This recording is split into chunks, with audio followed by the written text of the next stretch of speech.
Alhamdulillahilladzi hadana li hadza wa ma kunna linahtadiya laula an hadana Allah.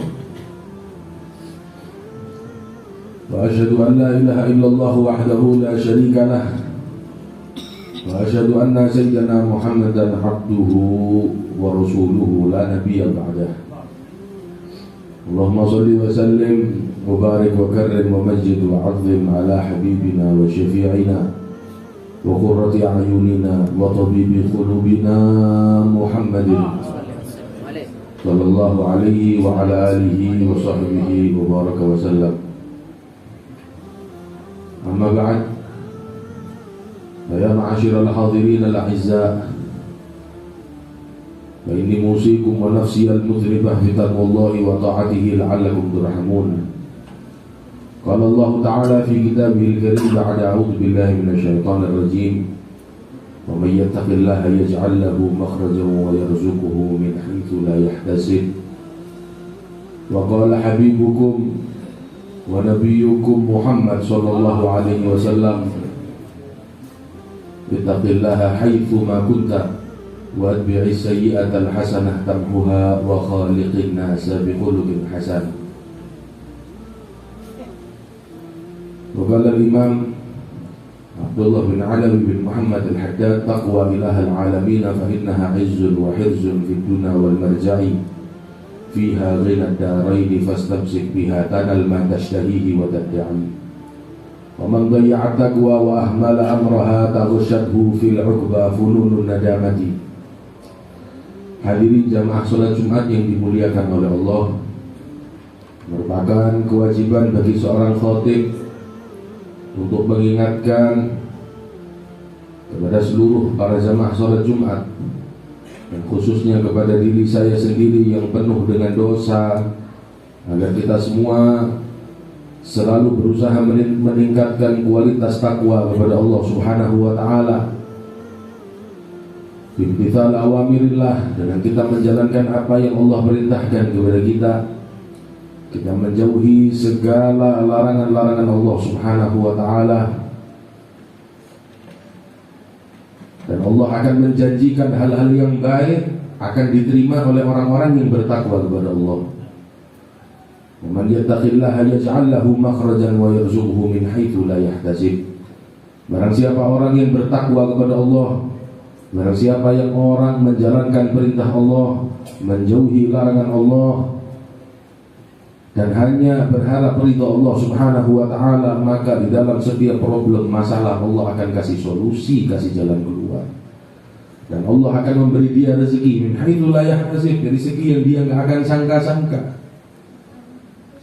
Maka dari itu sudah sewajibnya bagi kita seorang mukmin untuk membekali diri kita dengan ketakwaan kepada Allah, karena sebaik-baiknya bekal adalah ketakwaan kepada Allah Subhanahu wa Ta'ala. Hadirin jamaah salat Jumat yang dimuliakan oleh Allah, qala ahadul hukama khamsun tunjika fid dunya wal akhirah. Salah seorang ahli hikmah, beliau mengatakan ada 5 hal yang bisa bikin kamu selamat dunia, selamat akhirat. Ada 5 hal yang kalau kamu lakukan, kamu pegangi, kamu berusaha melakukan hal ini semaksimal mungkin, akan membuat kamu jadi orang yang selamat, akan membuat kamu jadi orang yang sukses di dunia, dan yang lebih penting lagi adalah sukses nanti di akhirat. Yang pertama adalah taqwallah fi sirri wal alan. Kamu takwa kepada Allah baik ketika sendiri ataupun di depan orang. Hal ini yang dimuliakan oleh Allah, bukan takwa kepada Allah kalau hanya di depan orang saja. Kalau kita hanya jadi orang soleh di depan orang, maka kita bukan orang yang bertakwa. Itu namanya murai, itu namanya orang yang riya. Maka itu bukan orang yang mengharap ridha Allah, bukan orang yang takut kepada Allah Subhanahu wa Ta'ala. Tapi yang namanya takwa kepada Allah fi sirri wal alan. Di masjid kita bertakwa kepada Allah, di rumah kita bertakwa kepada Allah, di pasar kita bertakwa kepada Allah, di tempat manapun kita duduk dengan siapapun, tetap kita jaga perintah Allah, kita jauhi larangan Allah. Al-Imam Abdullah bin Alawi al-Haddad beliau mengatakan, alaika bitaqwallahi fi sirri wal alan wa qalbaka nadhifhu min ar-rijzi wad darar. Sudah seharusnya kalian orang-orang mukmin untuk bertakwa kepada Allah fi sirri wal alan. Kamu sendiri takwa kepada Allah, di depan orang kamu bertakwa kepada Allah, kamu takut kepada Allah dimanapun kamu berada. Berusaha menjadi orang yang baik dalam keadaan apapun dan bersama siapapun. Dan tidak bosan-bosan kita untuk mensucikan hati kita daripada kotoran-kotoran. Hadirin yang dimuliakan oleh Allah, maka rasa takut kepada Allah ini adalah sesuatu yang wajib untuk dimiliki orang mukmin. Gak selamat kalau kita gak takut kepada Allah, hadirin. Dan salah satu tanda orang yang takut kepada Allah adalah di hadapan siapapun, dalam keadaan apapun, gak berubah imannya kepada Allah subhanahu wa ta'ala. Terus dia konsisten bertakwa kepada Allah, terus dia konsisten ridha dengan ketentuan Allah, baik di depan orang, baik sendiri, baik dalam keadaan kaya ataupun keadaan miskin, keadaan sehat ataupun keadaan sakit. Kita selalu ridha dengan apa yang sudah Allah tentukannya. Wa qasamtu laka rizqaka fala tat'ab wa in tarda bima qasamtuhu laka arahtu qalbaka wa badanak wa kunta indi mahmuda. Dan kalau kamu ridho dengan apa yang sudah aku tentukan, dari urusan rezeki, dari urusan apapun, kita nerima ikhlas dengan semua ketentuan Allah subhanahu wa ta'ala. Dan ini adalah bagian dari ketakwaan kepada Allah. Arahtu qalbaka wa badanak, aku tenangkan hatimu, aku tenangkan badanmu, wa kunta indi mahmuda, dan kamu terpuji di hadapanku. Wa illam tardo bima qasamtuhu laka fa wa izzati wa jalali la usallitanna 'alaika dunya tarkadu fiha rabdal wuhush fil bariyah thumma la yakunu laka illa ma qasamtuhu laka wa kunta indi madhmuma.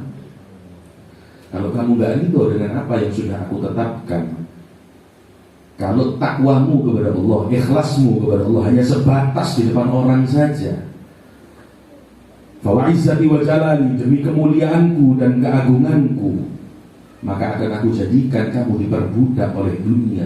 Kamu akan terus mencari dunia, haus dengan dunia seperti binatang buas.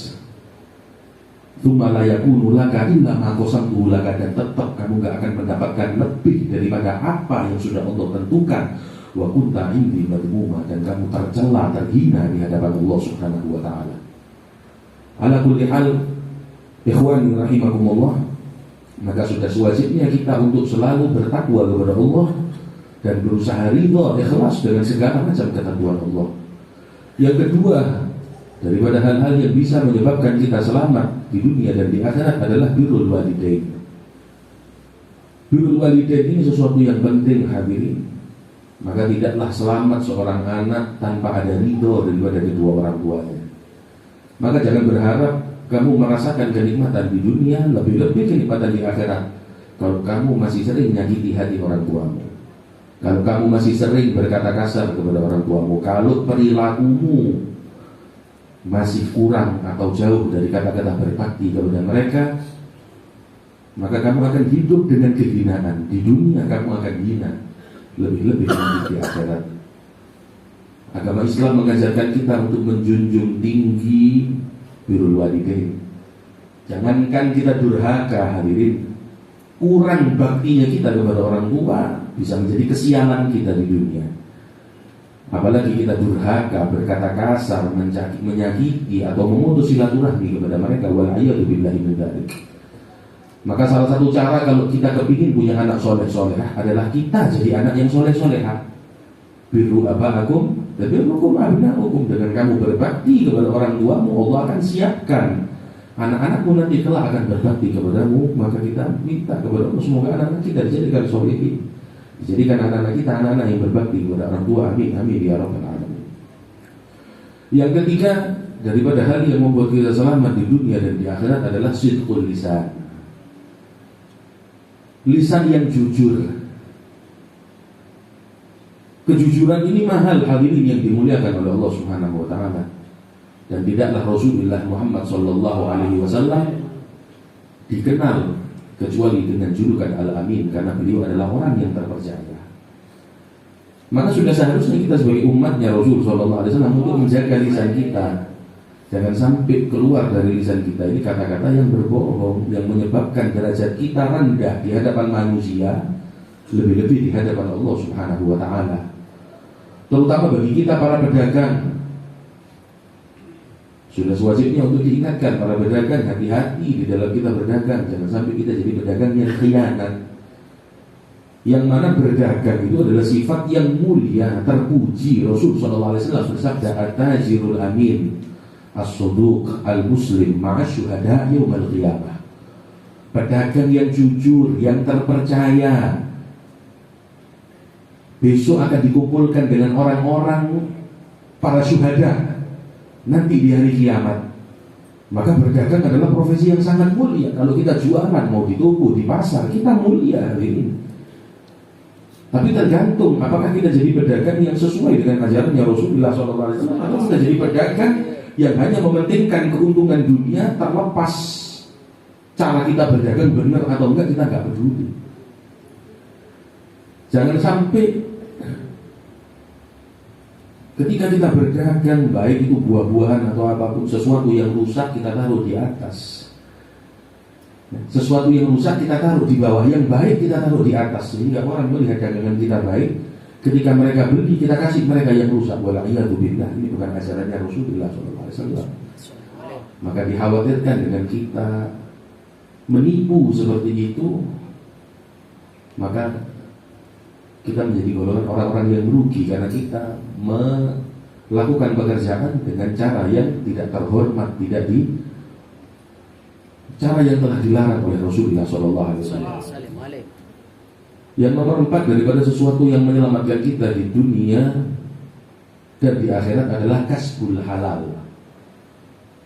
Bekerja atau nyambut gawe sesuatu yang halal.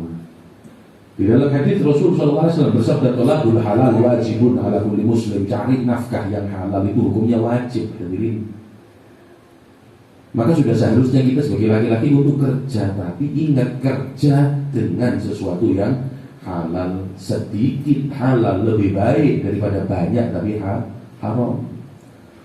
Sudah wajib, kewajiban bagi seorang suami untuk jangan sampai pernah sekali-kali memberikan makan istrinya sesuap nasi daripada barang yang haram.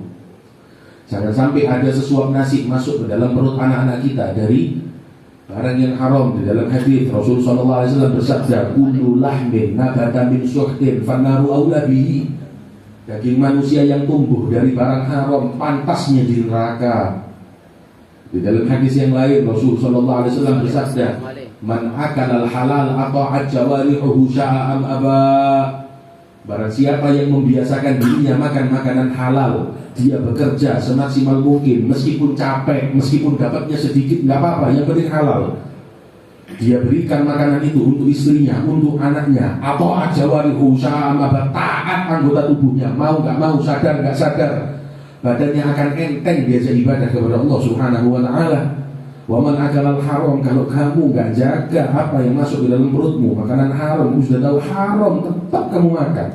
Pekerjaan yang nggak baik tetap kamu lakukan. Kau berikan makanan itu untuk istrimu, anakmu, asal jawarihu, mereka akan maksiat kepada Allah. Anggota tubuhnya akan didorong untuk maksiat kepada Allah. Sya'am aba, sadar nggak sadar, mau nggak mau, akan berat anggota tubuhnya untuk melakukan ibadah kepada Allah dan terus terjerumus kepada kemaksiatan kepada Allah Subhanahu wa ta'ala. Dan juga makanan haram ini termasuk sebab yang paling kuat di dalam tertolaknya doa seorang manusia di hadapan Allah Subhanahu wa ta'ala. Innallaha thayyibun la yaqbalu illa thayyiban. Allah baik, Allah bersih, suci, tidak menerima kecuali sesuatu yang baik, bersih dan suci. Maka kita berdoa kepada Allah, kita angkat tangan kita ke langit sampai meneteskan air mata, tapi kalau kita nggak menjaga apa yang masuk ke dalam perut kita, fa'anna yustajabulah, maka gimana ceritanya doa itu akan diijabah oleh Allah Subhanahu wa ta'ala. Terakhir daripada hal-hal yang menyelamatkan kita adalah dawahul istighfar. Seberusaha apapun kita sebagai manusia, di dalam menjaga takwa kepada Allah, di dalam menjaga birrul walidain, di dalam menjaga apapun itu kita nggak luput dari yang namanya dosa. Terutama di kehidupan seperti ini, lewat satu hari pun tanpa maksiat kepada Allah rasanya sudah susah. Maka sudah seharusnya bagi orang yang berlumuran dosa seperti kita untuk memperbanyak istighfar kepada Allah Subhanahu wa taala. Berbanyak istighfar bermakna juga berbanyak taubat kepada Allah Subhanahu wa taala. Nabi besar Muhammad sallallahu alaihi wasallam, manusia yang paling mulia, Habibullah, kekasih Allah Subhanahu wa taala, sholat sampai bengkak kakinya. Ikhwani rahimakumullah. Rasul gak punya dosa, tapi begitulah Rasul mengajarkan kepada umat-umatnya agar kita ini jadi orang selalu rendah di hadapan Allah Subhanahu wa taala, selalu merasa bahwa diri kita banyak kesalahan, banyak dosa, sehingga kita gak pernah bosan-bosan taubat kepada Allah Subhanahu wa ta'ala. Maka sudah seharusnya kita sering-sering bertaubat kepada Allah dan sering-sering membasahi lisan kita dengan istighfar. Al-istighfar yunadziful qulub min athanil dzunub. Istighfar itu membersihkan hati kita dari sisa-sisa dosa yang melekat di dalam hati kita. Maka daripada kita melakukan hal-hal yang tak penting, sudah seharusnya kita membasahi lisan kita dengan banyak minta ampun kepada Allah Subhanahu wa ta'ala. Semoga khutbah yang singkat ini bisa memberikan manfaat khususnya untuk diri saya pribadi yang banyak salah dan banyak dosa, dan untuk seluruh umat muslimin agar menjadi orang yang lebih bertakwa, menjadi orang yang lebih baik lagi, menjadi orang yang lebih taat kepada Allah Subhanahu wa ta'ala. Inna ahsanal kalam kalamullah al-malikil alam, wallahu subhanahu wa ta'ala yaqul wa biqawlihi yahtadil muhtadun. A'udzu billahi minasyaitonir rajim. Bismillahirrahmanirrahim. Wal 'asri innal insana lafi khusrin illa alladziina aamanu wa 'amilus shalihati wa tawashaw bil haqqi wa tawashaw bis sabr. Barakallahu li wa lakum fil Qur'anil 'azim wa nafa'ani wa iyyakum bima fihi minal ayati wa dzikril hakim wa taqabbala minni wa minkum tilawatahu innahu was samiul 'alim.